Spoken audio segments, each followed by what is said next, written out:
छत्रपति संभाजीनगर में वंदे मातरम के 150 वर्ष पूरे होने पर क्रांति चौक पर भव्य सामूहिक राष्ट्रगीत समारोह आयोजित किया गया। शहर के विभिन्न स्कूलों के विद्यार्थियों ने एक साथ मिलकर गीत गाया और देशभक्ति का संदेश फैलाया।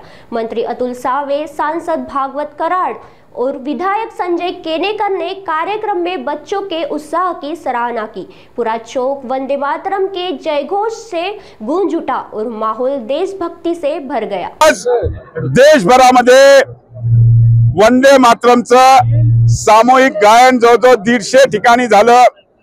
त्यामध्ये महाराष्ट्रामध्ये 10 ठिकाणी झालं। त्यातलं एक छत्रपती संभाजीनगर हे स्थान होतं आणि आज जवळजवळ शहरातील 5000 विद्यार्थ्यांनी या सामूहिक वंदे मातरम गायनामध्ये सहभागी झाले। याचा मागचा उद्देश असा होता की 150 वर्षापूर्वी हे गीत लिहिलं गेलं होतं आणि त्या काळामध्ये ज्यावेळेस जे देशभक्त होते, स्वातंत्र्य सैनिक होते, त्यांच्याकडे कुठल्याही प्रकारचे हत्यार नव्हती आणि त्यावेळेस त्यांचं एकच हत्यार होतं, ते होतं वंदे मातरम।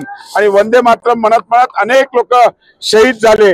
म्हणूनच आम्ही आज या क्रांती चौकामध्ये जिकडे अनेक लोकांना ब्रिटिशांच्या काळामध्ये फाशी दिली होती, त्याच ठिकाणी आम्ही आज हे वंदे मातरमचं गायन सामूहिक ठेवलं। यामध्ये सगळ्या संघटना, इंडस्ट्रीजच्या असतील, व्यापाऱ्यांच्या असतील, शैक्षणिक असतील, अशा अनेक डॉक्टर्स, प्रतिष्ठित नागरिक असे सगळे या आज या सामूहिक गायनामध्ये उपस्थित होते।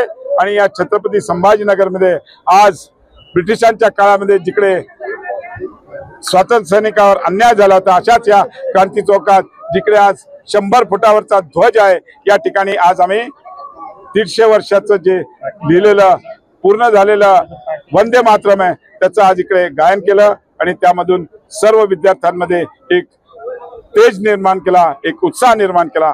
हाच आमचा आजचा प्रयत्न होता। धन्यवाद।